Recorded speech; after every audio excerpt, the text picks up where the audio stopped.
আগামী 15ই আগস্ট দেশের 80তম স্বাধীনতা দিবস। এই বিশেষ দিনটিকে কেন্দ্র করে দেশজুড়ে শুরু হয়েছে হর ঘর তিরঙ্গা কর্মসূচি। ভারত সরকারের উদ্যোগে এবং রাজ্য সরকারের নির্দেশনায় সাধারণ মানুষের মধ্যে দেশাত্মবোধ বাড়াতে ও তরুণ প্রজন্মকে উদ্বুদ্ধ করতে পিছিয়ে নেই উত্তর দিনাজপুরের কালিয়াগঞ্জ। মঙ্গলবার বিকেলে কালিয়াগঞ্জ শহর জুড়ে আয়োজিত হলো এক বর্ণাঢ্য তিরঙ্গা শোভাযাত্রা।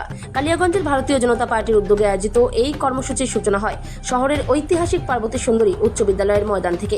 হাতে জাতীয় পতাকা নিয়ে হাজারো মানুষের এই শোভাযাত্রা কালিয়াগঞ্জ শহরের প্রধান রাজপথ পরিক্রমা করে। দেশাত্মবোধক স্লোগান ও জাতীয় পতাকার রঙে রঙিন হয়ে ওঠে পুরো শহর। পরবর্তীতে শোভাযাত্রাটি থানা সংলগ্ন পৌরসভা নিয়ন্ত্রিত বিসর্জন ঘাটে গিয়ে সমাপ্ত হয়।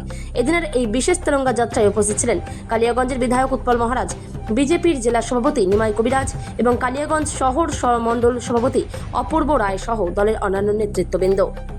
কালিয়াগঞ্জ থেকে অনুপ জয়সওয়ালের রিপোর্ট, বিগ নিউজ বাংলা।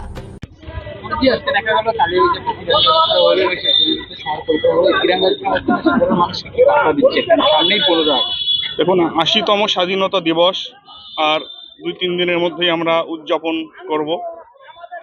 এটা সারা ভারতবর্ষ জুড়ে ভারতীয় জনতা পার্টির পক্ষ থেকে এই তিরঙ্গা যাত্রা এবং হর ঘর তিরঙ্গা এই উৎসবে আমরা মেতে উঠব।